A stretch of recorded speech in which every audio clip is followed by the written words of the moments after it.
Hey guys, welcome to episode 5 of the Bowhike Podcast.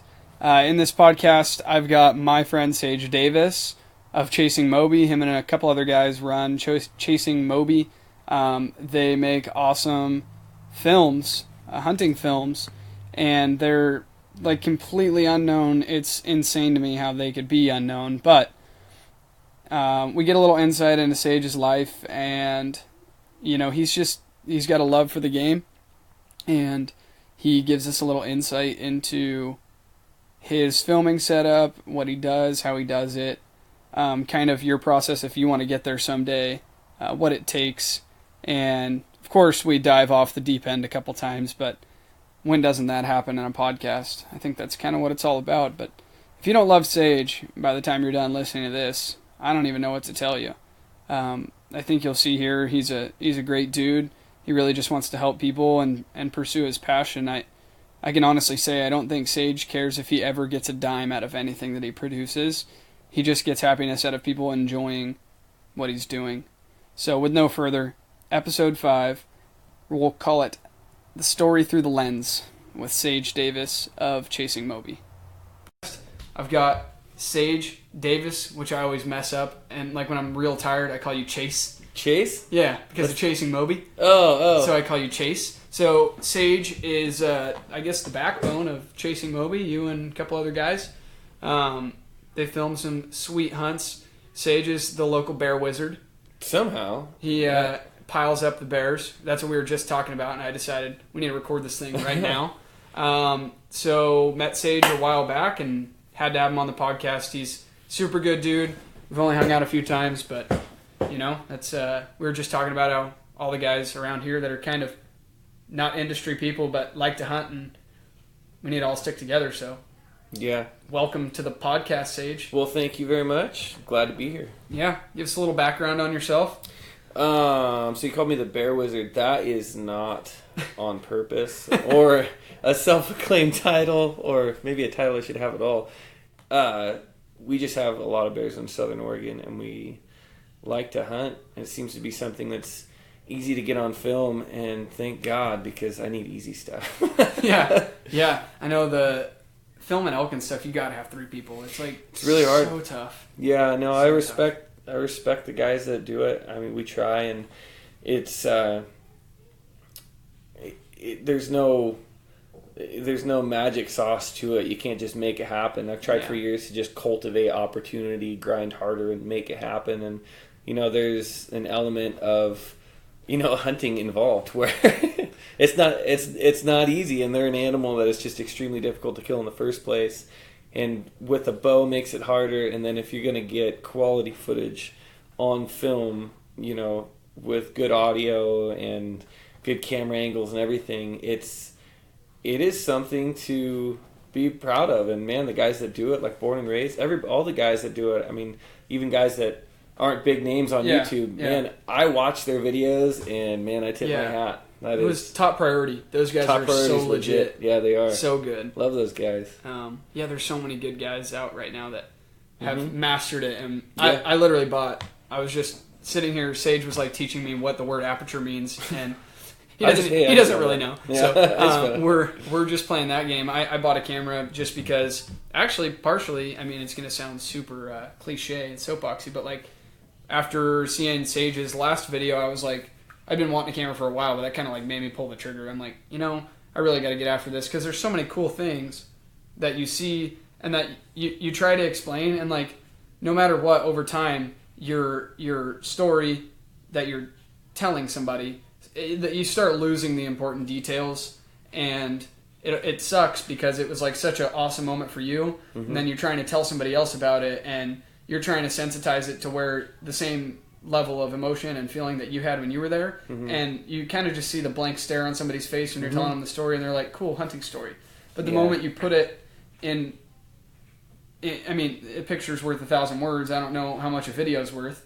Well, yeah. Well, that's the thing. So I think Grady Rawls was the one that I heard say this, but sometimes we use too many words where you can let the camera, you can tell the story through the lens. Yeah. And that it's so fun to do that when you try to tell somebody that story, like you're saying, you kind of lose it, you kind of drop out, you missing stuff, you can see they're losing interest and stuff. Yeah. But when you can tell that same story, when you can imply the storyline through the lens versus, use a bunch of words and, cloud up the air with nonsense, and then they're trying to follow along. It's just a different thing. It's fun, and it brings a whole new aspect to hunting, and one that I think is important as far as getting other people involved, or just maybe clearing our name as hunters, showing what we really do, how we really do it, and how we really see it. Yeah. I think is fun. But yeah, that's what we do. So as far as Chasing Moby goes and my background, I started filming hunts. I started filming just because it was, a way to... I had things happen in the woods. I'd run into bears and mountain lions and bucks and, different things. And I always had these cool stories, like you're saying, and you're telling people these stories and they're going, cool.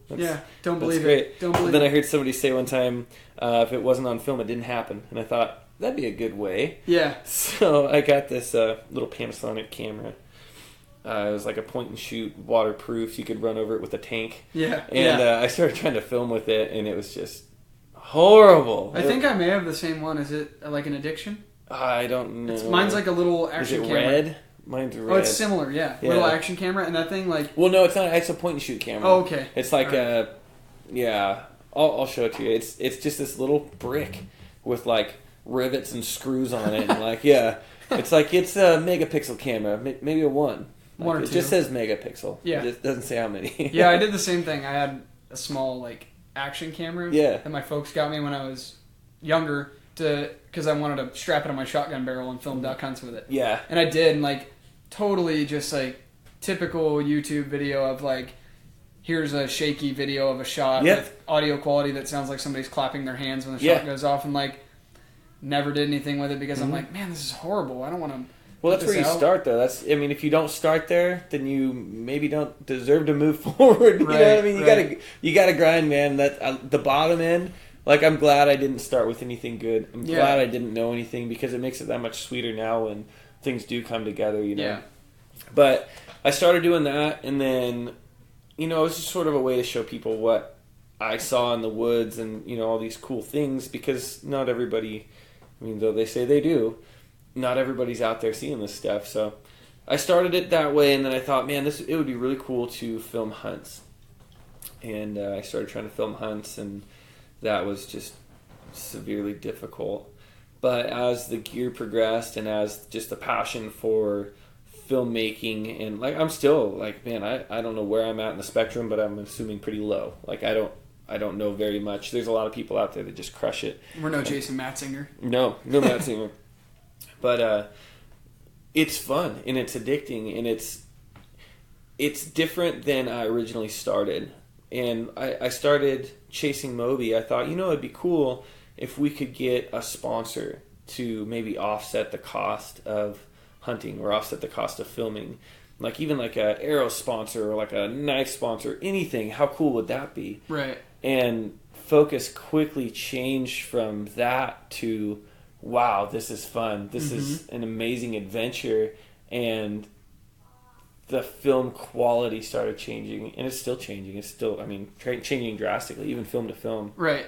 I watched some of your older films, like that bear you shot with your bow. Yep. See, that's all GoPro footage, and like even incorporating like 1080p or like the wide angle versus linear, like that kind of stuff.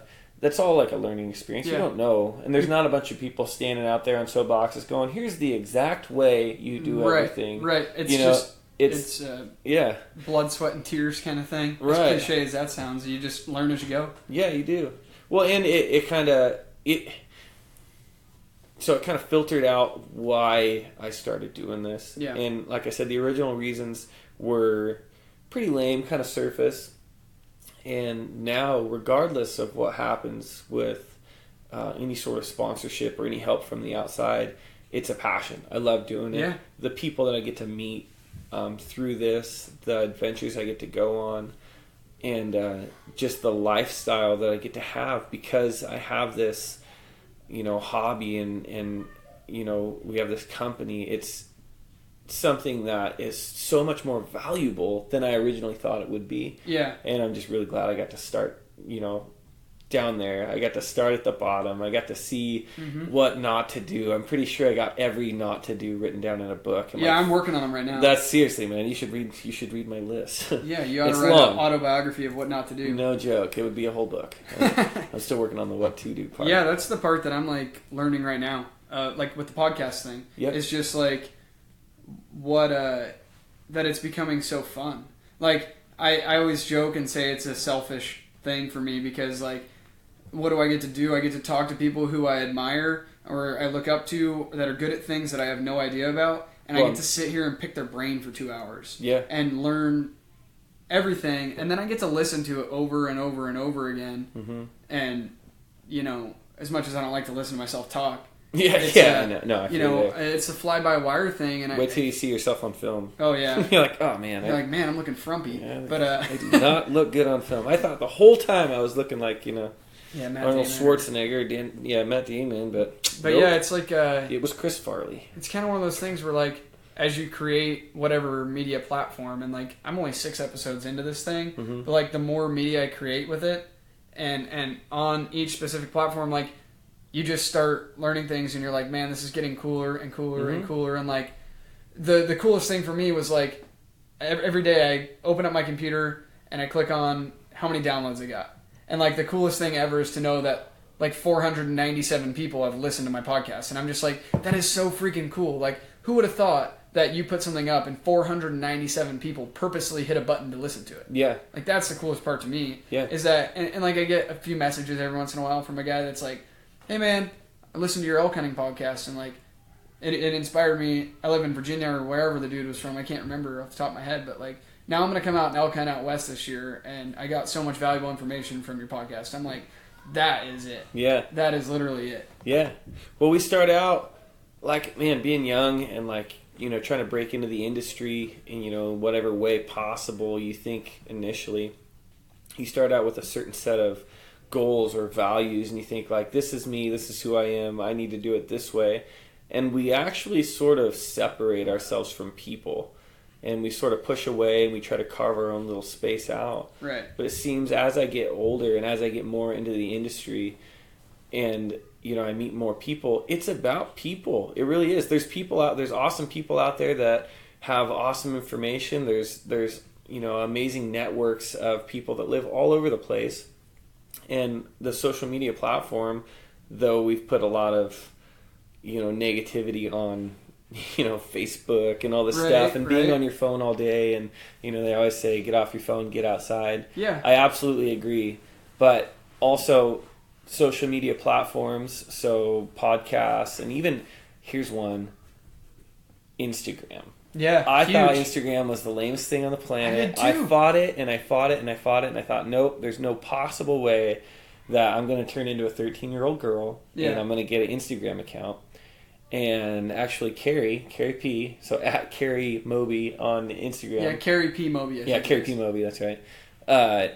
He made the Chasing Moby Instagram and, like, texted me. He's like, what do you want your password to be? And I was like, really, man? Yeah. So he put that together, and the people I've got to hang out with and the connections I've made and just the quality individuals that are out there, are just inspiring. It's awesome. Yeah, like we wouldn't be hanging out if it weren't for Instagram. That's right. So it can be a good thing if used correctly. And like I said, yeah, get off your phone, get outside, absolutely. But this whole social media platform thing, it can really be used to benefit the industry and to show people, like, I mean, there's good people out there, and there are more than there are not, I think. Oh, I agree 100%. I think there's like one bad fish per 20,000 people, maybe. Yep, and they're the one most of the time stirring it up. So it's good for people to see. And when we say non-hunter, a lot of time people assume anti. No, that's not the case. Non-hunters, just people who aren't us, essentially. Right. It's good for them to see us getting along and doing things and being moral and moving forward. So that's like the video I put up, that time lapse video of us cutting that bear up, and like instantly people are like, "Man, this is so awesome! I'm really glad you put this up." Like, just because I think that's a missed one all the time. Like I'd rather have that backstrap photo than the antler photo. And it's one of those things that I think I've mentioned it in a couple other podcasts. Like I do get tired of hearing somebody say like, "Oh, I hunt because I want to put protein-rich organic meat in my freezer," and I get tired of it. I think I talked about that with Garrett on his podcast. Same thing. Yeah, it's something easy to hide under. Fallback. I guess. Yeah, it's a good fallback. It's people have built that argument for you. Yeah. So it's a good one to fall on because there's a lot of resources. Right. For it. I get which it is part of it, but it's not the whole thing. But like I said, I think I said it in one of my, maybe with Brooke and Serena. It's not why. Mm-hmm. The why is bigger. So expansive that we can't even, so extensive that we can't get into it. That's Chasing Moby, man. It's that experience. It's everything that it entails. Yeah. Where'd you get the name from? Chasing Moby? Yeah. Well, the experience. So Captain Ahab, Chasing Moby Dick. Mm-hmm. This is a guy who, had something taken from him, lost his leg, went through trauma and all this stuff, and he went after this whale, which wasn't gonna fix anything.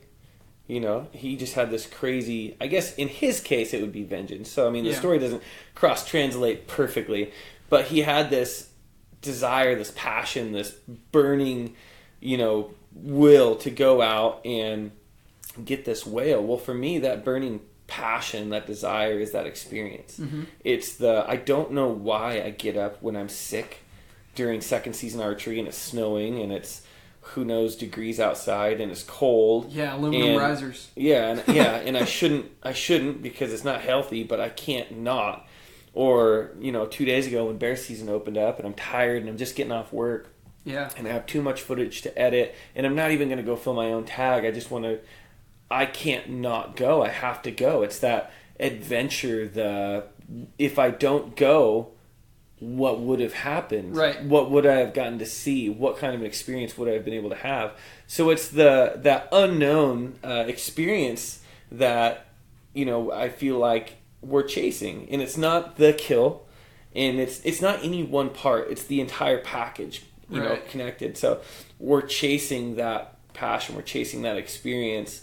Like he was chasing Moby Dick the whale. Yeah. So chasing Moby, chasing that experience, chasing the adventure, Yeah. Rather than, one specific animal. For me, I did have one animal specifically that was sort of an iconic figure in Chasing Moby, and we called him our Moby, But what it was he was just this animal that was so elusive and so hard to get a glimpse of. He was almost mythical. You could never see him with your actual eyes, trail cam photos and stuff.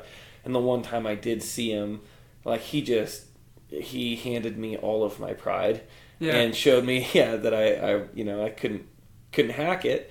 So he was that, like the goal, I guess, at one point in time, but it doesn't stop there. So we did eventually tag that animal.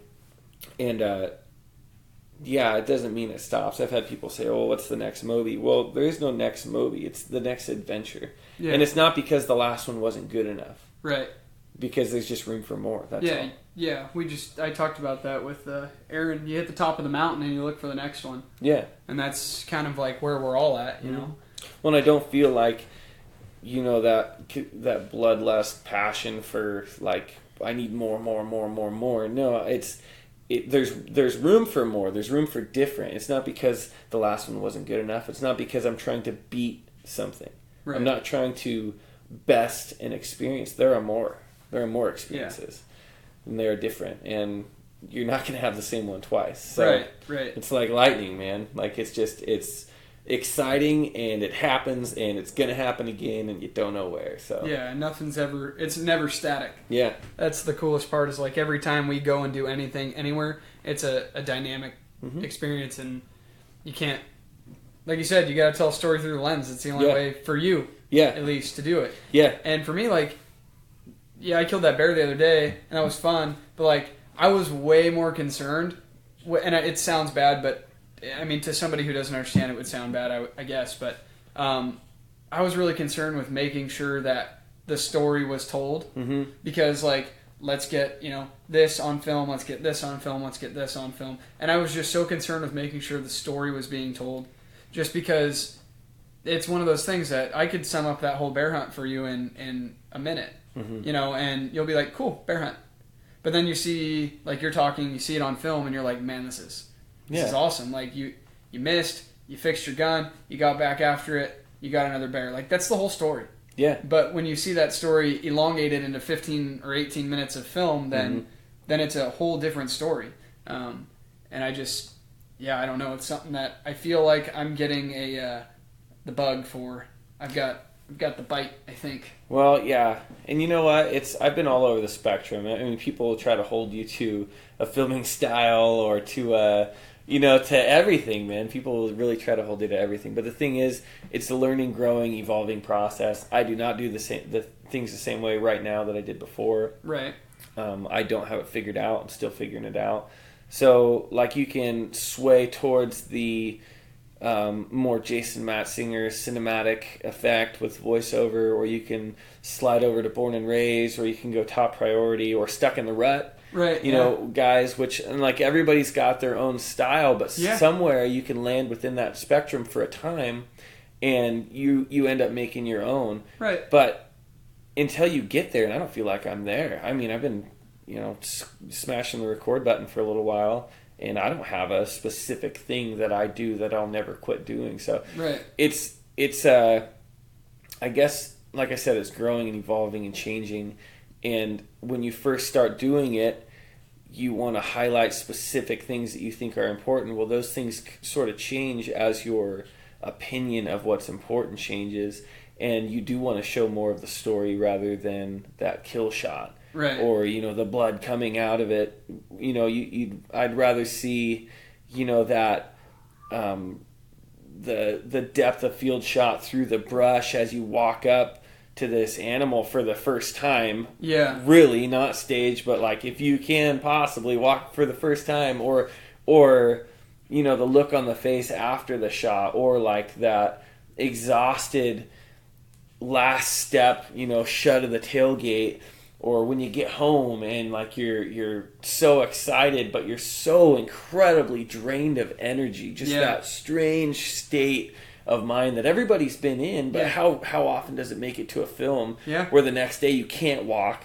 You're not on the couch because you got to process this meat, but you're hobbling because you tore some muscles packing out whatever animal, that stuff. Like those things, when you very first start filming, or when you just think, like your knee-jerk reaction, the first thing you think of when you think of a hunting film is you think of finding an animal, killing the animal. Right.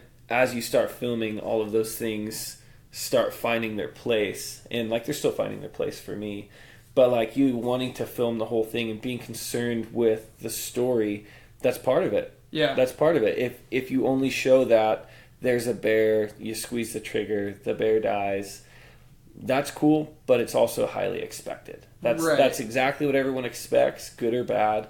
And you didn't tell much of a story. You kind of had a template, written for you by history. This is what everybody does. This is what happened. So it's hard to break out of that, especially if you don't have that B-roll to fall back on, that story that you've been filling in the whole time. Sure. So I understand the importance of making sure you tell that part of it while it's happening. So what's kind of been your process? Like, I don't know, how many years have you guys, you personally, been trying to put these films together? Like, so I started putting films together in 2013.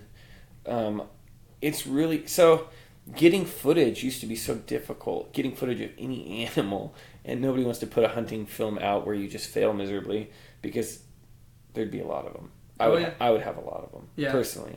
Actually, I do have a lot of them. Nobody knows, but I have a lot of them. So I started doing it in about 2013, and I've jumped from platform to platform, brand to brand, with computers and software and everything. And where I'm at now is not actually the industry standard for software. Everybody's running Adobe Premiere, and I actually do not run Adobe Premiere, which I know I shouldn't even say that. So many people are mad at me right now. There's only like 11 people that listen, so you'll be fine. There's 9 of them are mad at me. Yeah. So actually, the other 2 don't know what you're talking about. That's true. Yeah.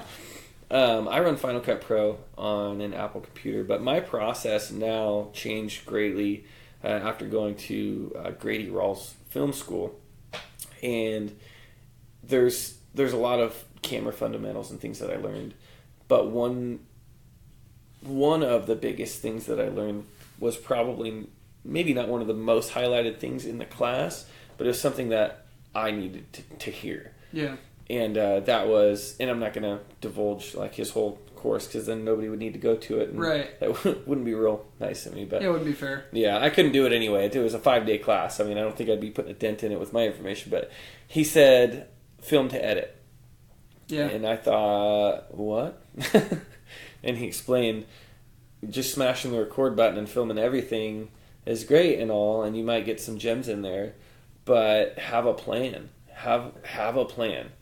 You know, and you're not like, you know, chiseling out a template for how this hunt has to go. Right. But have a plan. Have how you want it to go. Be thinking of it while you're hitting record.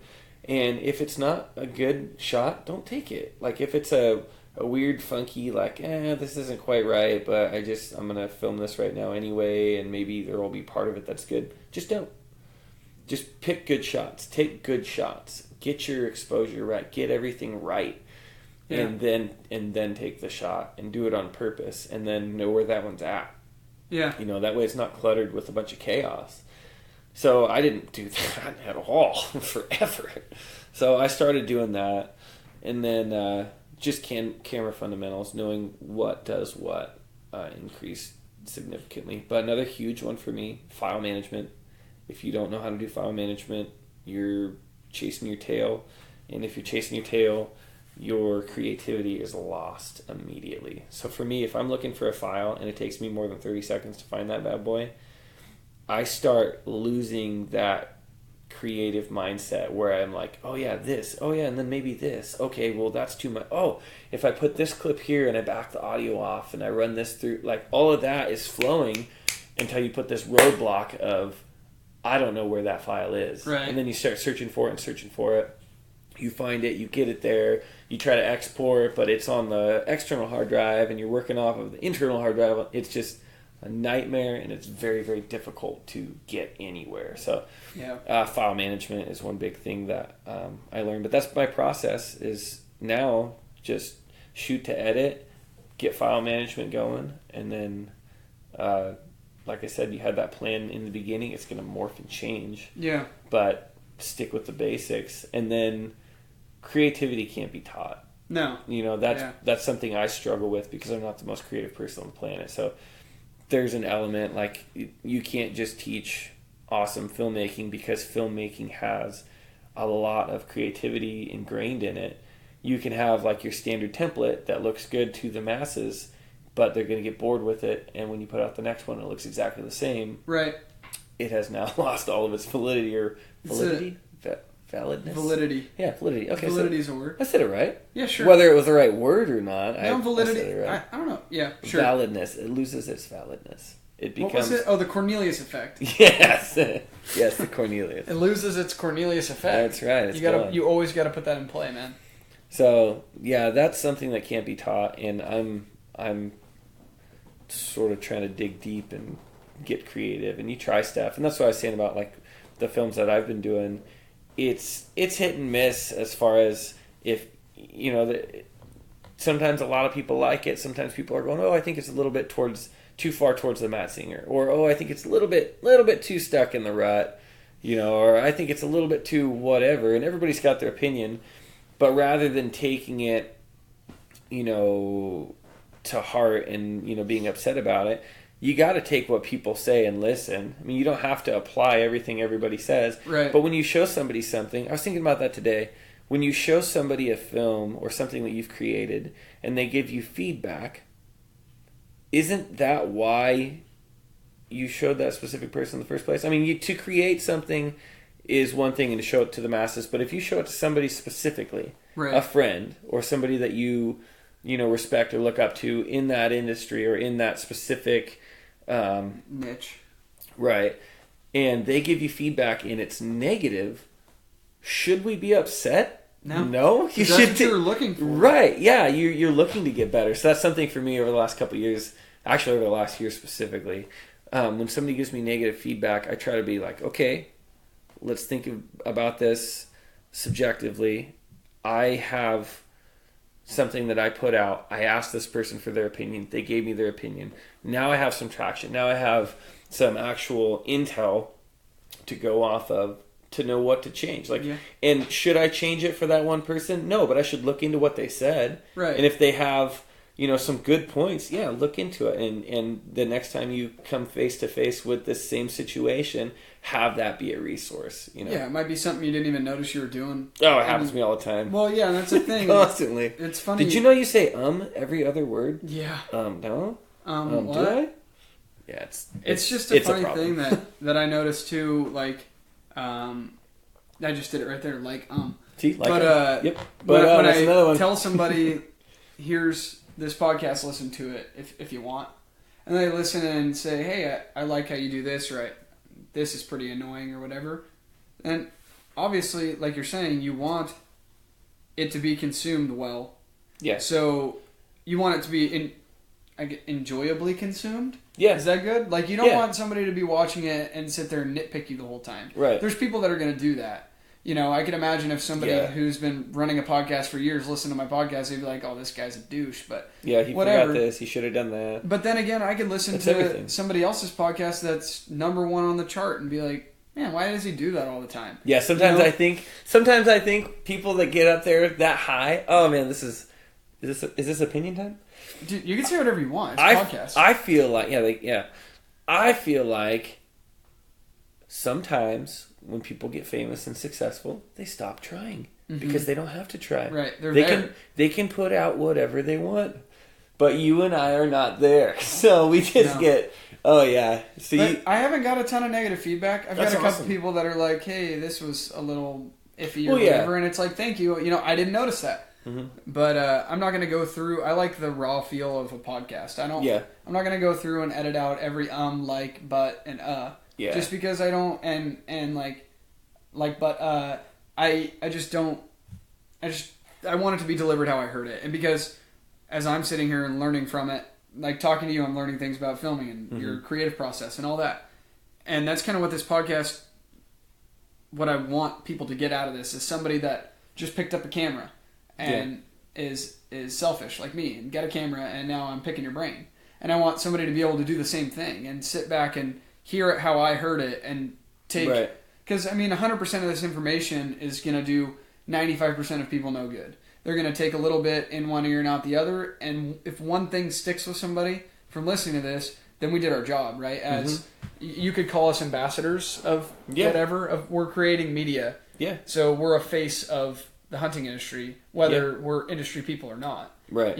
I bought your hat and you haven't bought my t-shirt, so it's fair. But I'm joking. But no, I haven't yet. He's not joking. I was joking about pushing you to buy it. But they are available, peeps. Yeah, that's right. There's my selfish ploy. I don't know if that's a word. We'll go with selfish because it's benefiting you. So that's selfish. I just want to make hats. How dare you? So that everybody could get some hats because they're legit. Hats are legit. Your shirts are legit. Garrett's shirts are legit. They are. They're super cool. But yeah, I just want it to be delivered like in a raw form, and that's. I guess when it comes to films, it's an edited form. Yeah. But you're still telling. There's the story. No lens. Right. There's no lens on a pod. It's got to be raw. Yeah. You don't tell a story through a lens on a podcast. You're still. So this is the platform to talk and to Right. And so I kind of want people to be able to get out of this. Like, I just picked up a camera, Sage. You've rode the struggle bus for the past 5 years. Like, what can you kind of give me to push me along and help me through a rut? I picked up a camera and I'm trying to film stuff and. Biggest thing. So cameras are. Or maybe not the biggest thing. Maybe that was... Maybe not the biggest thing. That was quite the bold statement. One of the things...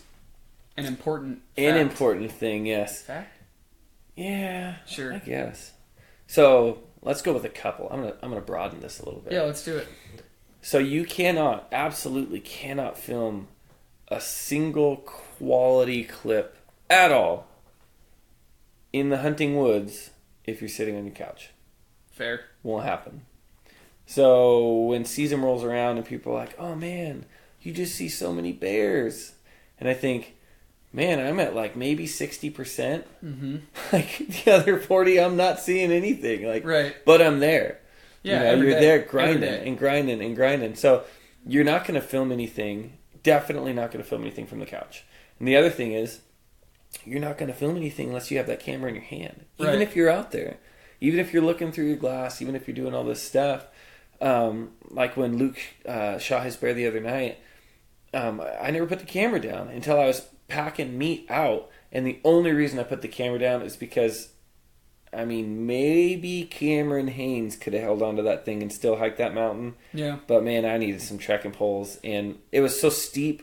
If you stand straight up, which you couldn't do because there's so much weight on your back. Backwards. If you'd stand straight up, the ferns were tickling your nose Yeah. from the mountain because it was, it was right there. You lean into the mountain and you can literally put your arms out straight. Yeah. We were just in the same boat with mine. Oh yeah, this is Southern Oregon. That's what it's like. So that's the only time I put the camera down though. So the whole time, and that goes back to the shoot to edit. I'm not filming everything, but I am seeing everything through the camera. Like how do I want to see this? How is this something? Like I'm going through that process. Is this something that I need to film? Is this something that's going to be telling the story? Is this look at this lighting. What can I do with this lighting right now? Mm-hmm. Like being creative when you're in the editing room can only go so far if you only have one type of footage and you only did one thing. So shooting to edit doesn't necessarily mean every clip's going to make it in, but be thinking the entire time, what can I do with this? Is this something that I should be filming? When they're pulling the binos up to their face, when they're standing a little bit funky because that one rock is underneath them, and they're kicking that rock out from underneath their feet so they can get steady, so they can look out across this canyon better, because they don't have their tripod because they left it back at the road, so they're trying to brace to see really far with their 8x42 binos, and they're looking too far because that's part of the struggle. Mm-hmm. When they're like, man, I don't really know if that's a bear or not, it could be a stump. So they're trying to assume that stable posture. Well, does that have to be filmed? No, absolutely not. But anybody who bear hunts, anybody who's not somebody that's, super either privileged or maybe somebody that's sponsored that's, grinded to get there and now they have all the best gear, or somebody on a guided hunt, anybody that's just Joe Schmo dealing with their, average person gear that they paid for, that's standing on a mountainside, grinding for a bear, they know that feeling that I'm not sure what that is. I got to get more stable. I don't have some sweet Swarovskis on the tripod right now. It's not convenient for me to go back and get all this.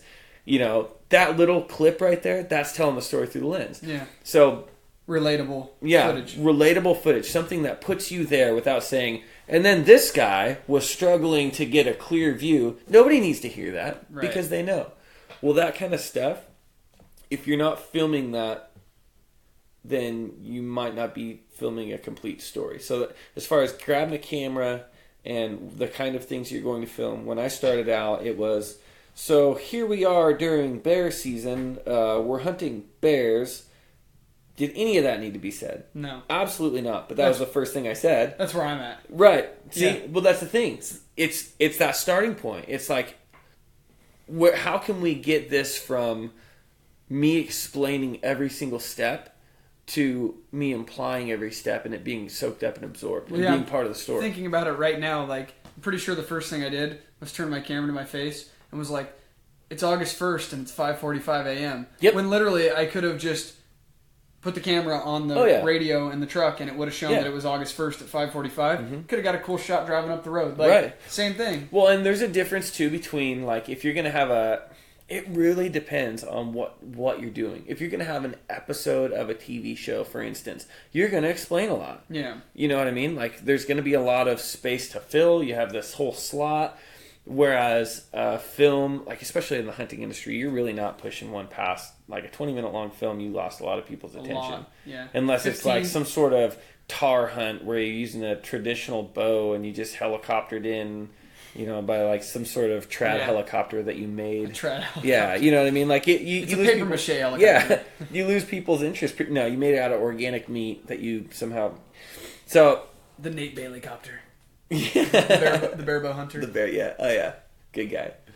But you lose people's interest really fast. So it depends on what you're doing. If you're vlogging, I have a completely different style for vlogging than I do filmmaking. Vlogging is. Oh, Grady's going to hate me for saying this. Jump cuts. I jump cut and jump cut and jump cut. That's where the camera's on my face and the scene cuts and then the camera's still on my face and my head moved a little bit and the scene moved a little bit and it's just that's a interesting raw thing. Style. Yeah, it's the podcast of filming. Yeah, kind of. Well, it's interesting thing to interesting thing to interesting thing to interesting thing. It can't have any lag. It can't have any because you lose people's interest. Mm-hmm. So it's the last 5 days in 10 minutes. Right. And that's how vlogs are. So a film is the opposite. The film is less talk, more implied, more film, more footage, less words cluttering up everything, less chaos, I guess. Yeah. Where a vlog is made to be more informational and more entertaining in that like consumer way. Like I just need more information quick. Yeah, cut to the point. Right, and that's what people want. That's the vlog style. That's why vlogs exist. Vlogs don't exist so you can see somebody knit a sweater for 6 hours and then you know what I mean? People want information now, quick. They lose attention quickly. Yeah. A film, you actually have a little bit different demographic, I believe, that are watching that film, and there are people who are genuinely more interested in style. Yeah, just maybe the. Have you ever seen like an ice sculpture, something that somebody's done well? Doesn't matter if you're into it or not. Yeah, you're like holy crap. If somebody did something well, doesn't matter what it is. Built a house well, dug a hole well. Someone that's super fit or something. You're like, man, that. Right. Somebody who is a professional in their field or a authority in their field. You can't look away. No. Well, I think people like to see that in films, and I think that you capture a crowd of people who want to see. I mean, hunters or not hunters, you capture a crowd of people who enjoy something that's done well, right? And they'll watch it all the way through. And people who watch films typically, like me, if it's a good movie, I will be glued to that screen the entire time. I'll know every word. I'll remember every character. Yeah. If it's not a good movie, I won't watch it. Right. That's like me. I can figure out whether I'm going to watch something in the first 30 seconds. Right. Minute. So you have that demographic of people who are looking to see something good, who want to see it all the way through, and that's, I would say, I know a lot of people, but it's the people who are going to put more energy into the storyline, who are going to listen and absorb more. Where that vlog style is for the people on the go, they watch it on their cell phone. They're not watching it on their computer or their TV at home. Right. They're watching it on their cell phone. At lunch. They're, I think that's who that consuming quick entertainment. Quick entertainment for the vlog, and this is a lot more thought out. A lot more time is probably invested into watching a film versus watching a vlog. Even if a vlog is the same length of time, it'll probably get broken up into watching it in a couple different periods for people. I've never thought about that, but yeah, I do that all the time. A film, if it's a good film, you got the lights shut, you got the curtains drawn. You constantly telling the kids to be quiet, right? And you're into it, and I think can't look away. Yeah, so it's just a different target audience or it's just different.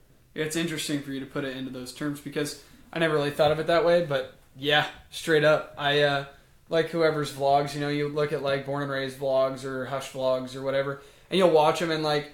I could literally shut it off and not even care that I shut it off and never go back and finish watching it. Mm-hmm. But a film... You have to finish. Yeah. You watch it and you're like, wait a minute, I understand that's important, but like, I only have 42 minutes left of this and I need to finish watching it because it's super important. Right. And it's like,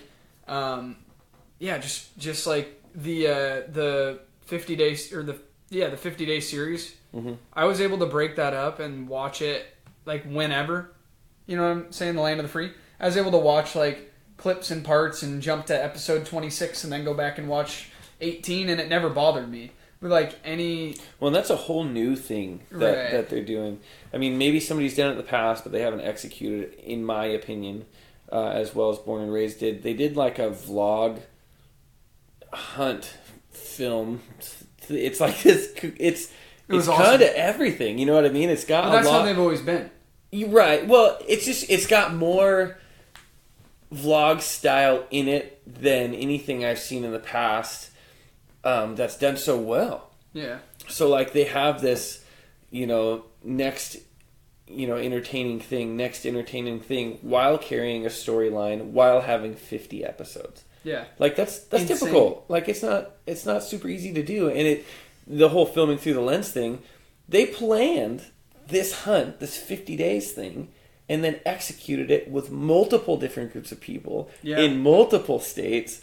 So, like, that's a whole new thing that I don't even know how to tap into. Like, resources upon resources to get that done. So, but yeah, the vlog part of it's the part that you're talking about, where you're like, okay, I got X amount of information, and I feel like we covered this portion of it, and if I move forward from here, I'm going to be absorbing new information, so I could stop right here. Yeah. It would be fine, and move forward, or move back, or move wherever in between. Where a film, it's got a beginning, a middle, it's got a climax, it's got an end, it's got resolution, it's got all of these things within one episode or within one length of time. You have to watch it in order. Right, exactly, yeah. If you watched a movie backwards, you'd sit there and be like, what? Yeah, I can't start a movie in the middle. If I skipped to 18 minutes, watched it to 23, and then went back to the beginning, ruins the whole film. Oh, yeah. You're like, I already know what happens. Yeah. So it's not even important to watch this anymore. I'm done. I just ruined my whole film. Mm-hmm. So, yeah, I can't, like, enter a room when a movie's at 30 minutes. It aggravates me so much. Yeah. But, yeah, I think those are definitely a good thing. We kind of got off the deep end there on it, but... Well, I mean, it's still talking about film and the style of film that you would do with a camera. I mean, as far as you talking about looking at the camera and talking to the camera, and that's a different filming style. It's still something that's valid. It's still something that's usable. Sure. And I do it a lot, but it's for something other than the type of film I'm going for most of the time. Right. You know what I mean? Right. So like the ones that I'm editing right now, they have more voiceover. They have, less me looking at the camera and talking. It's more of a story seen through like a third person perspective. Sure. Versus the camera pointing at a person, me walking you through each clip, where that is more of that episode style like you would see on TV. Yeah. Like, this is what we're doing, this is where we are, watch us do it. It's just, hey, this is what had already happened. Mm-hmm.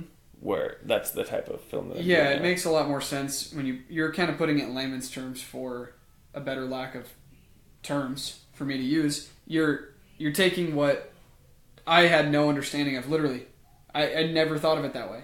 And now, like, yeah, I instantly realize as you're talking to me about it, I'm thinking of, like, wow, I did that, I did that, I did that, I did that. Like, I grabbed this camera off eBay and got it the day before bear season opened and, like, filmed 30 or 40 minutes of footage that's probably going to get cut down to, like, 6 minutes. And you already have footage, and you already have a notch tag, and you are crushing it, dude. I didn't do that. Oh man, I just got no. Dude. I spent so much time not filming everything, but nothing worth watching. Who knows if it's worth watching or not? I'll watch it. Yeah. Better lucky than good, right?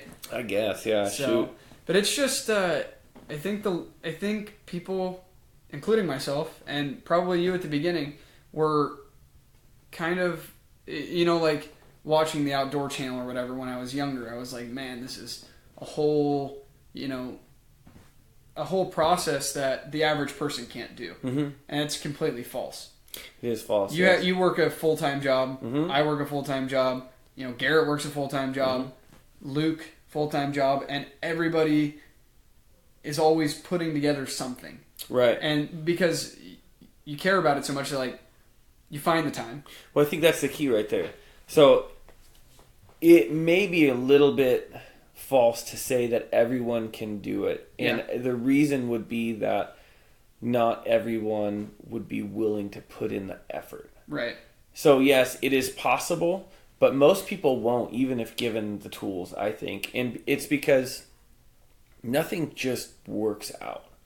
It is a grind. It is very difficult to, put your head down and say, I'm going to look through this 3-inch LCD screen, and I'm going to let this screaming bull or this giant bear do whatever it's going to do, and I'm not going to take my eyes off this little screen, and I'm going to let the guy over here make all the calls, and I'm going to make sure that it's in focus, and I'm going to make sure I get good audio, and, all that stuff. It's really hard to not want to experience it like he's experiencing it. Right. I want to see it with my eyes. I want to be looking through that spotter, you know? But that's not how you get good footage. Right. Or finding the time to edit this video that's up on my computer right now. Yeah. I think I have 12 or 15 hours maybe into editing this. And 18 minutes? No, it's 10 minutes. Right? Oh, no, okay. it's at 13 minutes, but the last half, I think it's just all music back here. I'm still working on probably 25% of the 25% of the storyline on this still, and all of this will get reduced still and change. And so to find the time, it's easy to put out something marginal, I guess. It's difficult to do a good job. But yes, it's definitely possible. Right. It just really, really does take a lot of passion and dedication to get something good. And I struggle with it. And I love this stuff. I do it all the time. Right. But it is definitely possible. It's doable. But it's just like anything worth doing. You're going to have to grind and you're going to have to learn and you're not going to know. And you're going to have to reach out to people and hop on YouTube and Google. And like there's no path that you can just hop on and be good at it, you know. It's well, if it was, everybody would do it. Everybody that ever thought about it would do it. Like, that's true. And the thing is, too, is I think it's a different thing. If we were hunting in a tree stand and you could put a handy cam on a camera arm, you could get all the cool footage you want. You could have one above your head and one on the tree arm. Yeah, 16 different angles. You know what I'm saying? Yeah. But out here, man, we're in the truck, we're out of the truck, we're down in a canyon, we're up out of the canyon, and over and over and over again. And like you said, to keep the camera in your hand. Mm-hmm. And that's the thing is like, I just didn't let it leave my hand the entire time. Maybe it's because it's new. I'll probably give up on it soon. Don't do that. But I'm just saying it's one of those things that now that you mention it, like, yeah, I literally got out of the truck and I glass off a tripod because I'm awful at glassing. But that's I had legit. That's next level right there, though. Camera I started in one doing hand, that a couple years ago. Tripod in the other. Every single landing, every road, every time we went walking anywhere, rifle, tripod, camera, tripod for the camera, like so much junk to carry. Yeah. And it's kind of cumbersome. Like you've got all this stuff. You're trying not to drop your spotter. You're trying not to break your camera. Oh, you yeah. don't want to get dirt in your barrel. There's like all these things that... With this film, so this is actually a bear hunt with my son. Cool. He's 7. It was just him and I. And setting up cameras and getting multiple angles and getting a rifle and getting the range and having that bear hold still and, you know, doing all of this by yourself, it's a lot of work. Yeah. Like, man, I think like to Tim Burnett and Remy Warren, holy cow. Everybody thinks they can do it until you try. Yeah. Man, I have mad respect for those dudes. Oh, yeah. Mad respect for those guys. Well, think of how many opportunities, and they even tell that you miss or blow. Yeah, oh, yeah, they miss so many opportunities on animals because they got to get the shot. And for them, they're just sick for it. That's what they want. They want that, that shot. Well, so with my son, it was the same thing. And he's 7. The dude's awesome. He's a grinder. The little guy is just phenomenal. But you're not going to explain to him depth of field and aperture and lighting and exposure in 4 seconds and have him get that animal at almost 500 yards in the screen. Oh, yeah. And see if you can get him in the upper left corner so we can get bullet trace. Yeah. Like how, you know. And actually, the bear does end up in the upper left corner of the screen. And that was absolutely not intended. Happens chance. Well, yeah. He kept moving away. And I'm I'm about 30 yards below the camera on a landing, and I have no control over it. No control. And I'm not going to let that little guy feel bad or not experience this, you know, experience and be yelling at him the whole time, is it in frame? You know, like, I don't want that for him. So I'm trying to juggle all of these things and wear all these different hats and still get everything on film, and it's difficult. It worked out. Thank God it worked out. It was cool. But it is difficult. Yeah. But just like you said, they're sick for it. I'm sick for it, man. I love it. Yeah. Not to the point where I would ruin his experience. No way. But you ruin your own. Yeah, but I've definitely ruined my own. You know, I've definitely, or learned from it, I guess. But at this point, like, you'd be just as happy. I mean, of course, you're hunter first, right? But you're just as happy, like with Luke, handing over your gun and filming 100%, Luke. Yeah. Or, I mean, like, following behind somebody that's bow hunting for elk or something. You're just as happy. You're there. You are doing the exact same thing they are. The only difference is you're not notching your tag. if you think about, and you're not squeezing a trigger. I guess you're still shooting, but with a camera. Right. But that's it. Everything else you're still doing. You're still experiencing it. You're still bugling even. You're still calling in bulls. You're packing out the meat. You are right there with them the entire time, experiencing the entire thing. Like, it's all encompassing. You are 5 feet away from this person the entire time. Mm-hmm. So you are, in fact, hunting. Like, you're not missing any of that. I think what a lot of people don't get is they think, maybe it's because it hasn't happened enough for them, or, maybe I'm weird. They think that the trigger pull and the recoil of the rifle, or that arrow leaving their bow specifically, is what's going to gratify, is what's going to make that situation theirs. And in some ways, like shooting my own bull elk, oh man, yeah, 100%. Like, that was a game changer for me, and like something that I needed to do for sure. But you lose the value of everything else if you put that trigger pull in the spotlight. If that's your main focus, rather than, I just tricked this 1,000-pound animal into thinking he wanted to fight me, and I'm not even what he thinks I am. Yeah. And I just pulled him away. Yeah, and I just pulled him away from 13 cows, and I just played the wind, and I know this ground topographically, and I was in the perfect spot at the perfect time after all of this effort, and it worked out. That's the same thing when you're standing right next to that guy. My buddy that was with me, we were making decisions together the whole time. He was just as much of a part of it as I was. And he felt the same. He feels like he did it because he did. He was there. You got to hear the bugles, the screams, the sticks breaking. And so I don't feel like I'm losing out or missing out on an experience because I have a camera in my hand. I feel like I get to gain experience after experience because I don't have to have a tag in my pocket to go play the game. Right. I enjoy and I'm no great white hunter or anything. I do okay. I kill some animals. I eat tag soup. Oh yeah, I got a bunch of tags. Yeah, I got a pile of them. Oh man, you should see. Yeah, that's got a shoebox. That's the next video. But it's like I really enjoy just taking somebody and being like, "Here's my rifle. Here, everything that's mine is yours. You don't know what you're doing, neither do I. But let's go figure it out." And then getting somebody it's so gratifying to watch somebody else, harvest an animal. Whether it's their first one or their 50th or whatever, it's just so much fun to watch. Like, I think that's something that the when you're younger, that gratifying, you need to pull the trigger or you need. And I get that you need to release the arrow, and you just said that, but I was there, and now it's like, my buddy and I were kind of like, hey man, you shoot. No, you shoot, man. And that's where it goes. Is like, no, you earned this. It's your turn. No, man, I'm serious. You instead of arguing on who's going to get to shoot first, it's like, come on, man, I really want to see you harvest this thing. Like, well, and that was it with Luke the other night. He called me. He was like, hey, what are you doing? And I think I wasn't sure if my buddy's daughter was going to be with us because she's, I think, 9 years old, and she's got the what's it called, mentored youth program that she's doing, so she can fill his bear tag. So if she was going to come, then we were just going to help, and find her a bear. We all have bear tags. Everybody's got bear tags. And Luke just wanted to come and hang out. He's like, yeah, man, I got the day off. He's like, I just want to go see some bears.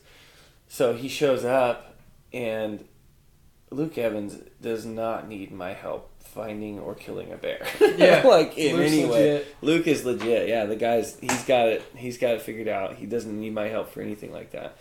So he's coming along for the ride, and I switched some seats in the car, and I was like, hey man, like, mind if you fill your tag? Like, yeah. I would rather, it's just not a good time for me to be dealing with a bear, and, I was just like, it would be actually beneficial for us to be able to have you fill your bear tag tonight. And he's like, oh yeah, well, I mean, I don't want to take this away from anybody. It's like, oh no, dude, for sure.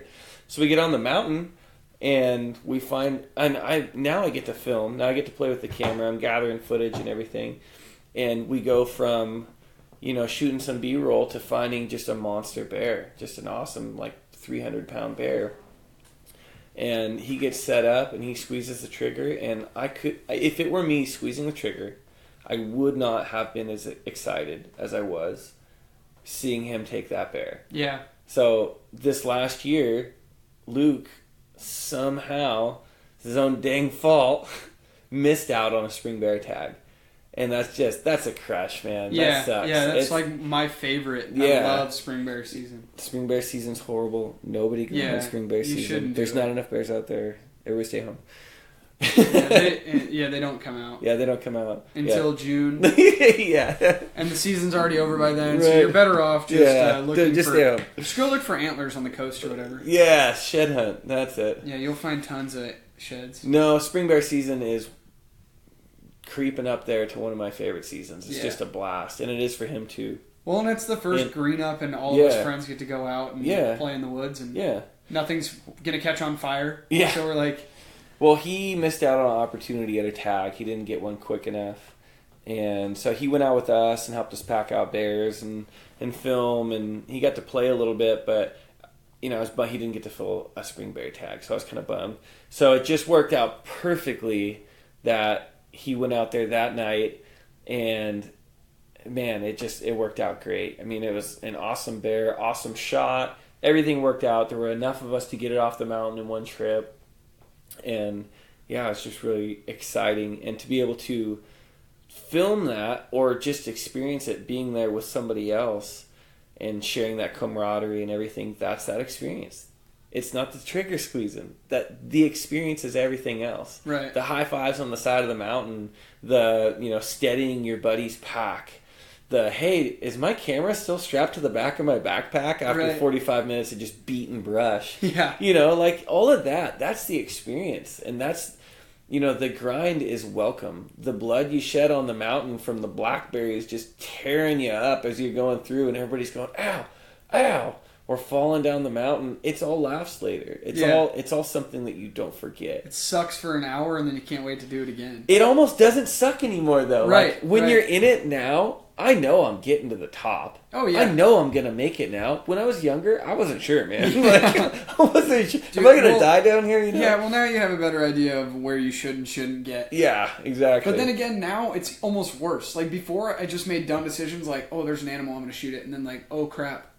How do we get this out? Now you just expect. Now I'm like, wow, this is going to suck. Mm-hmm. Bang. Dude, grab a $3,000 camera set up, well, probably more than that with everything, and go drag it through that same brush that you're packing that bear out. There's a whole new stress. I was dragging a $300 camera setup, and I was stressed about it. I was like setting it in the dirt. And did you see that picture on Instagram I think I posted today? Yeah, I fell down. I had a similar moment. Yeah. I was running the grandpa poles in one hand and the camera in the other, and kind of ate it. That's what I had going on. Everybody makes fun of the grandpa poles. Oh, that's because they haven't tasted and seen that the poles are sweet good. Freedom. Oh man, it's Otherwise, okay. Call me what you want. Yeah, you have to pull yourself up a mountain with blackberries, or you can stick your grandpa trekking pole in the ground. Mm-hmm. Yard yourself up. One thing about here's a pro tip for all 11 people. What number is this? Pro tip number? Well, there's a lot of people doing pro tips, man. So I'd say, are we in the thousands? I'd say we're definitely in the thousands. Let's go 6,400. 87. I like it. On the bottom of your trekking poles, they have what's called, here's one right here. They have, in a lot of mountaineering stores, they refer to them as dirt baskets. That might be the official baskets. Term. Take them off if you're going through thick brush because they will kill you. They'll hang up as you're trying to take a stride, and if you have your wrist strap on, it's going to either leave your arm and shoulder down there where your I took the baskets off immediately. I get like sinking in on a mountainside and stuff, but man, do they hang up in brush. Mine have the carbide things on the bottom. Yeah. Yeah, same thing. It's amazing how well they glue to rocks. Yeah. No, they do good. So these things though, pulling them out of that blackberry stuff, you just it sucks. It sucks. Pro tip: 4,000. What we say? 600. 6,487. Yeah, I have 88 then. Mid-evening dyslexia. Okay. Yeah. Is it mid-evening? It's 8:24. It's past my bedtime. Yeah. Tomorrow's Saturday. Yeah, I am getting up at 4 o'clock in the morning though. Ooh. Well, I would say we're wrapping this thing up, but we're just having fun right now. So. I would say I'll probably be hitting the sack tonight around midnight, though.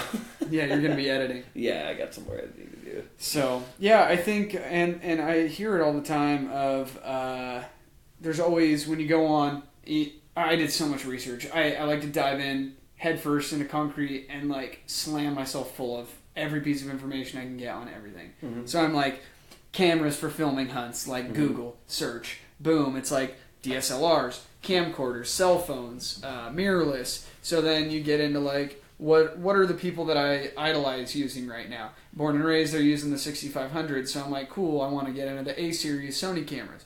Well, I can't afford that, so what do I do? What lens do I need? Mm-hmm. How many lenses do I need? Do I need a microphone? Do I need this? How do I get all of this together? And you always hear somebody, always on any of these forums, somebody says, the best camera is the one you already have.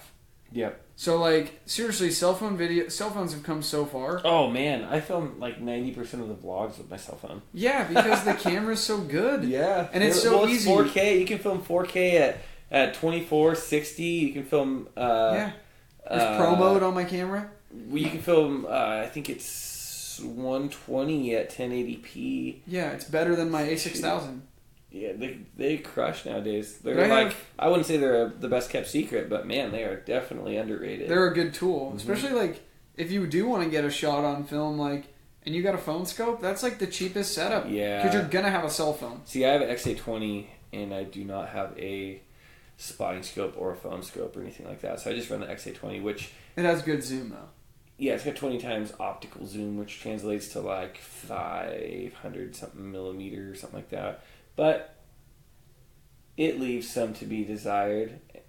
Everything leaves some. How much money you want to spend? How much time you got? You want to put your house up? Or like, you could literally dive into an endless abyss of debt trying to collect all the gear you think you might need. Well, like, you look at some of the big productions and like, they've got drones that are shooting in 4K, and they've got cameras, multiple, $12,000, $18,000, $20,000 in cameras on the mountain. That a lot of the cinematic stuff they shoot with what's called a Red Dragon. Dragon. They're like $49,000. Yeah, it's a $50,000 camera for the body. Yeah. You can rent them for like a couple $grand a week or something like that. That's nothing. I guess, yeah. I mean, but me personally, I've never made a single dime on any video production that I've ever done. So, in that light, that just shows you how much I love it, because, man, I've spent some money. Oh, yeah. I've spent a lot of... This is my only hobby, man. Everybody has... That's what I was going to say. Everybody has their hobby. I remember... I don't ride dirt bikes anymore. I don't snowboard. I don't skateboard. I have tons of guitars and recording equipment. I used to be in bands and also don't do any of that anymore. This is me. This is what I do now. So yeah. And that's where I'm at, is like... I spread myself very thin. Yeah. Because there's so many things that I want to do. Yep. And so it's snowboarding, and just like you said, it's snowboarding and it's dirt bikes, mm-hmm. and I'm literally in the same boat. I have 0 ATVs and dirt bikes now. Mm-hmm. I have a snowboard, and it sits... I do somewhere. Yeah, it sits under my tool bench in the shop, and like, I've gone once in the last 2 years to Ashland. That's so you can still tell the street kids that you're cool. Yeah. You got a snowboard? Yeah, I got a snowboard. Of course I got a snowboard. Yeah, I'm young. Come on, man. It's a Burton something. Yeah, mine's not that cool. Mine's somebody else's that I borrowed and I have never gave back. Bindings. Yeah. I don't know what that means. I don't know. It's probably not cool anymore. That's probably why. Dang it. But it's just my thing always, and my dad actually explained it to me, because I used to feel so guilty. Like, when I wanted to buy broadheads or arrows or anything for hunting, like I got into waterfowl hunting. That's where I got my real start, because growing up with a lack of public land, that was the easiest accessible thing to hunt. I was sick for bird hunting. I did it every weekend and every day I had off. And it was the easiest thing for me to go and hunt. So I was just sick for bird hunting, and it was always like, well, I would buy something, and then I would like feel the need to go and talk to my dad, like as an adult, and be like, yeah, man, I just dropped $100 on decoys. And every single time he would tell me the same thing, like, everybody's got their passion, son, like, one guy spends his money on this and tells you how dumb it is that you spend your money on that. And I think that's a big problem too, is like, who are you to tell Joe Schmo that it's dumb that he puts thousands of dollars into his Camaro? I'm not into classic cars, but somebody else is. I could definitely learn from this, because I have a hard time with people who spend a ton of money on gear, and they spend more time buying gear than they do using it. That's their passion. And they for like gear. me, right? Oh yeah, no.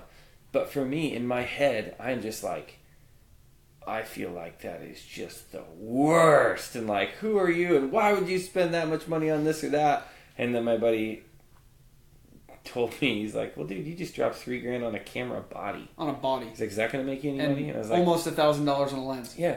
And I was like, man, he's right. Mm-hmm. Like, what? And I've been saying this for the last, I don't know, a little while anyway. I need to chill out when it comes to this stuff. Like, I need to let people be people. I need to let you do you. You know what I mean? Yeah. And not get, and I think just as a whole we need to do that. But man, I would be the first one, a few years ago, I'd be the first one to tell you, like, something that Hushin did wrong this week. Right. Or something that, you know what I mean? Like, and pick apart somebody else's character or somebody else's something, and for what? Right. We talked about this during spring bear season. Okay. We had a conversation about this. Ooh, that was a weird whistle. Did you hear that? I did. That was neat. No, that didn't even You happen. could tell it was a whistle because of the way that it was. It didn't even happen. It wasn't even that. We had this conversation because I was talking about train to hunt or something, and how somebody was ragging on me for it, and like, you mentioned something about every time you go above the amount of effort somebody else puts in, their defense mechanism is to rag on you. Why is he working that hard? It's not that hard. You don't have to do it. You don't have to do that. Yeah. And no, you don't. You don't have to have an A7 III. Nope. You could film all this with your cell phone, but do you want to do that? No.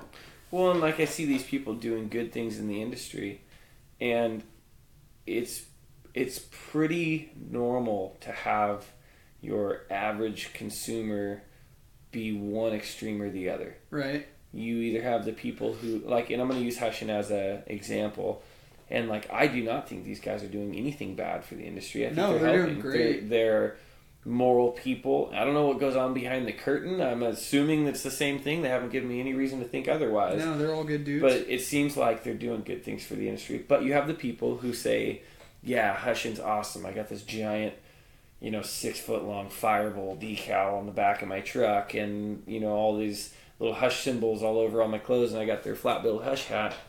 And then you have the guys that are going, flat-billed Hush hat, that's the lamest thing I've ever seen. Those guys are a bunch of staged this and that and this and that. And you're going, man, why do we sway both ways? Like, what is it? And I don't know if it's jealousy or if it's just men being men. You got to tear somebody down to build, to build yourself up. But man, I look at it differently now. Like I met somebody last year, about a year and a half ago, that was just the most negative person. Just the most negative person on the planet. They didn't have anything good to say about anybody. And somehow, inadvertently, I ended up using them as a mirror. And everything that they would say, I could hear coming out of my own mouth. Yeah. I could hear myself saying these same things and having these same thoughts. And I thought, man, that's horrible. Like, they're not doing anything wrong, and I am dissecting them. I don't even know these people. Right. But they're constantly, advertising their intention, and they've given me no reason to think otherwise. But I'm assuming something that's not real about them. So the same thing that goes on with the buying, of the gear and all this stuff. Right. I'm putting my own set of rules on somebody that's not me.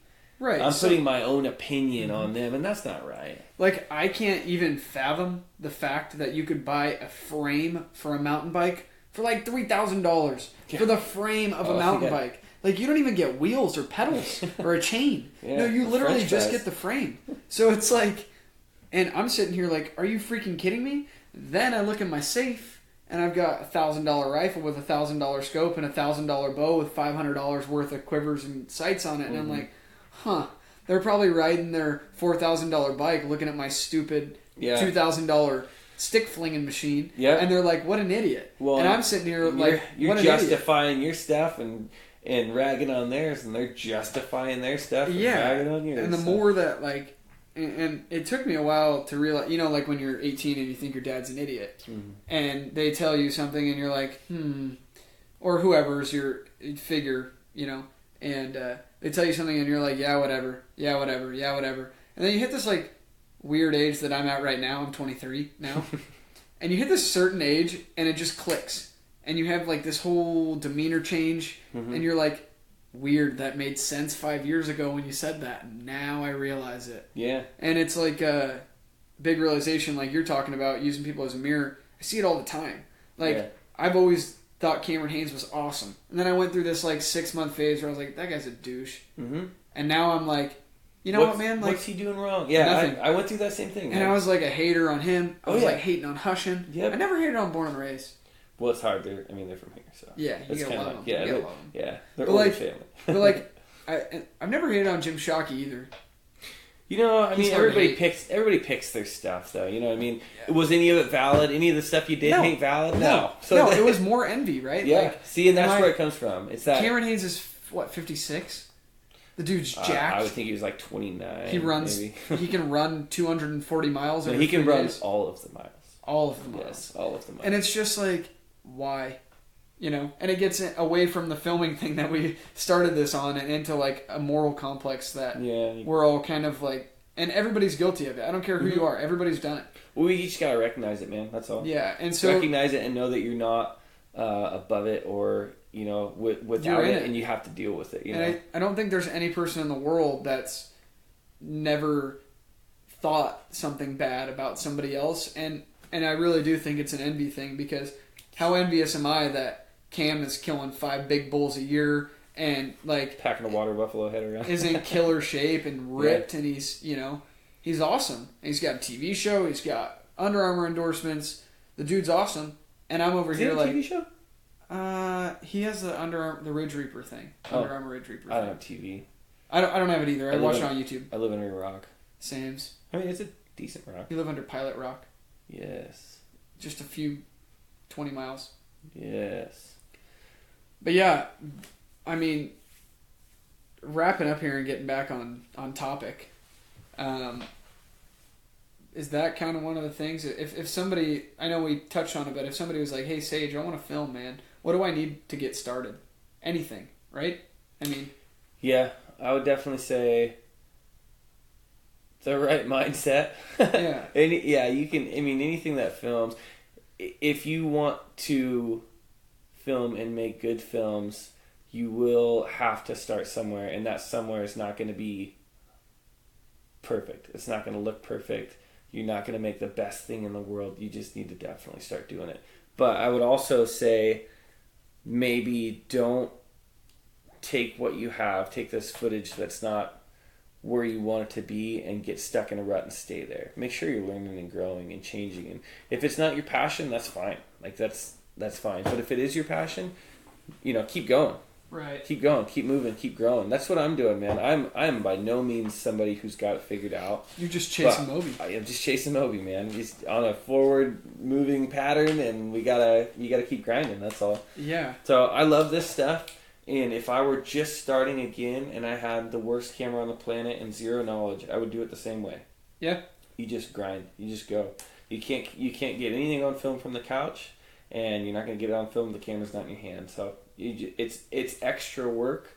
There's no special secret sauce.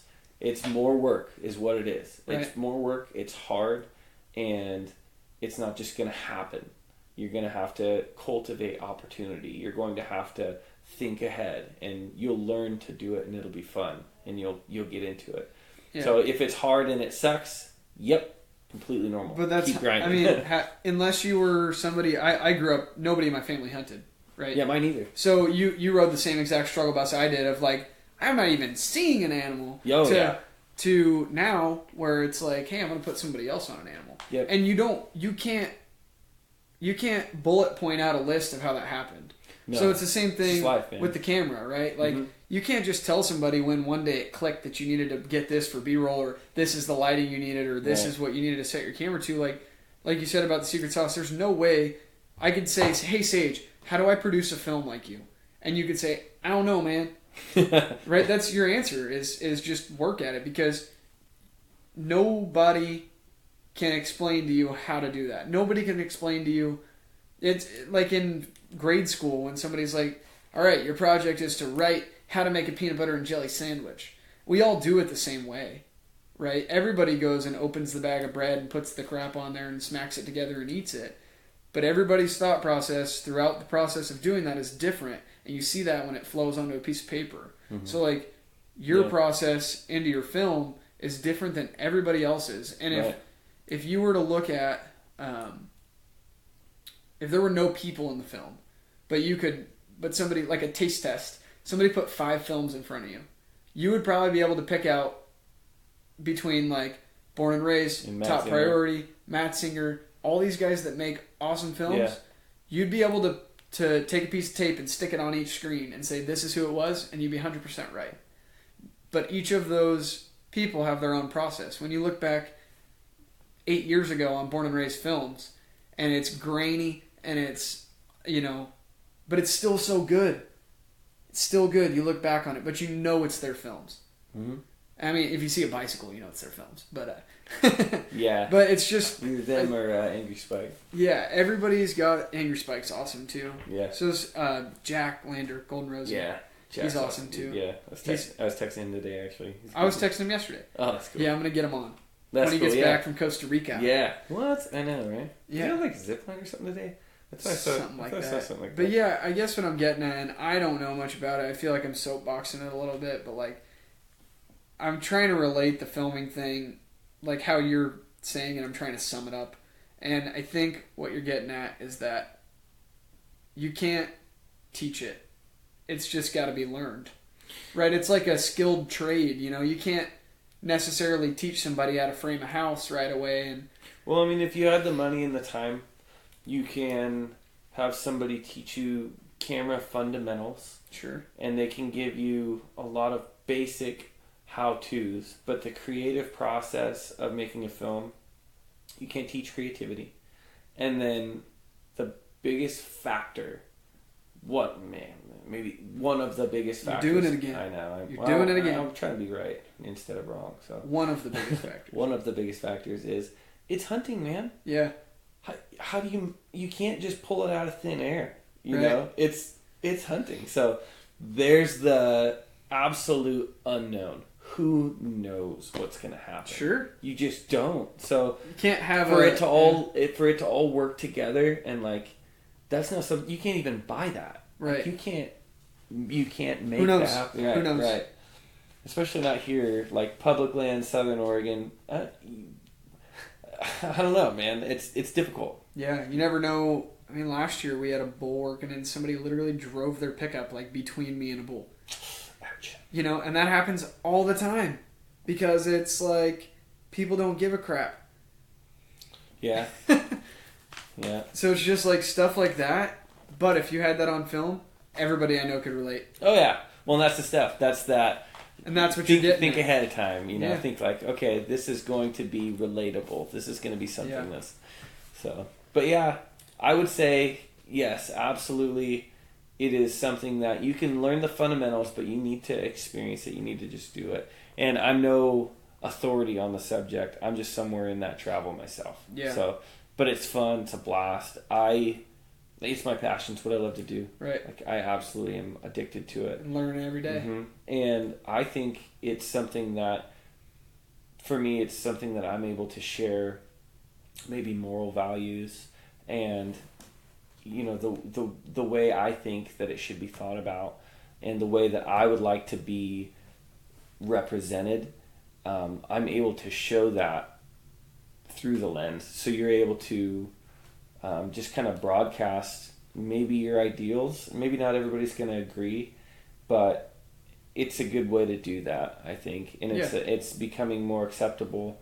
Hunting in general, I'm not sure where it stands as far as people's ideals, but it seems like the better job we do filming and the better job we do capturing this stuff, the more support we're getting, and the more people who are on the fence get to see that it is something that we're passionate about and it is a good thing. Yeah, it's not. So I think it's worth it myself. Yeah. So. And you know what, man? It's if each and every one of us felt the same way, and just, I mean, you feel so insignificant in the whole struggle for it. You feel what am I going to do? Yeah. But it's the same thing with like a vote, right? Yeah. Like if everybody said, what's my vote worth? there'd be no votes. Yeah. 0 votes. Yep. If everybody thought the same way, 0 votes. If everybody's alarm went off and they were like, I'm probably not going to see a buck today, 0 people would kill bucks. Yep. So I guess what we're getting at is just get after it and fail and fail and fail. Yeah. You're never going to stop failing. Hey, man, that's life. You just got to grind. They don't call it grinding because it's not. Yeah. Yeah. A little bump, a little grind, get it figured out. Yeah, well, yeah, if you don't... I mean, not a little bump. That's probably like... Yeah, I was trying to figure out where that one was landed. I was like, it could be taken differently, I guess. Yeah. No paraphernalia, people. That's right. No, but if you don't, then, yeah, like you said, you'll never get there. Yeah. So, it's fun, though. I call it grinding, but when I'm down there and it's sucking and it's hot and it's miserable, I'm having fun, Still dude. smiling. Yeah, I'm still having a blast. So. Well, Sage, if people want to check out your stuff, where can they find you? So, on YouTube, we are Chasing Moby. And then on Instagram, we are the same, at Chasing Moby. So, we have a website. We just sell hats and t-shirts and things like that. And essentially what the profit from any of that does is it buys lenses and tripods and tags and things like that. It just keeps us moving, making films. Funds the hobby. Yeah, pretty much, yeah. That and my awesome wife who lets me spend money on this stuff. Yeah. But yeah, so that's where you can find us. And we have a bunch more films to be putting out. Actually, I got 2 I'm working on right now. I have another that I should be working on. And the last bear film you put out was awesome. You guys, if you're listening to this, and you've made it this far without getting bored out of this, it means you'd appreciate a good film. Go watch Sage's last film. It's pretty awesome. What's it called? Reset. It's Yep, that's an awesome bear hunting film. At Kerry P. Moby, that's his sort of path from 2016 spring bear season to present, and the struggles and victories, and it's sort of a redemption film, honestly. Yeah. But yeah, it was fun to shoot, and yeah, it was a lot of fun. So check that one out. This next one is going to be. Should I tell you? Yeah, I guess I already did. Yeah. It's my son and I, and his experience bear hunting, and sort of the contrast between my childhood and his childhood, but the similarities and how, life is still the same. So. Is that the day that little Mob sent it off the stump? Yeah. Yeah, no, that's not when I shot the bear, but yeah, he's straight, that guy, he scared me to death. All right, Sage, well, it's been fun. We're going to have to do it again. Absolutely. Thank you, sir, for having me on. Yeah, thanks for coming on, man. I really hope you guys enjoy this episode. And we are going to sign off. That's lame. Anyways, I'm hitting the stop button. Do you have one yet? I'm hitting the stop button Good now. night, Santiago. San Diego. I'm going to hit the stop button. 3, 2. At Kerry P. Mo. So there it was, guys. That was episode 5 with Sage. We had such an awesome time recording that. We had so much fun. We could have probably sat there for 3 or 4 more hours, but it was getting pretty late, and we figured we'd cut it short, and that'd give us an excuse to record another one later. So I've got a few recorded now, guys. I'm going to try and keep them coming to you on a regular basis. Fire season is still here. I'm still going to be busy doing that. If you guys haven't picked up a t-shirt, you can go to www.teespring.com/thebowhikepodcast. The t-shirts are awesome. They're next level tees. Good quality shirts. They got the logo on them. You could choose from like a light gray, charcoal gray, and a black. And it would really help support the podcast, get better equipment so we could have better quality. Also, it'll allow us to get decals and hats and all that kind of cool stuff. So if you love the podcast, or even like it a little bit, or hate it but you think I'm cool, please go check them out at least. If not, pick one up and help support the podcast. All right, guys, until next week, I'm Royce. Thanks for listening to the Bowhike.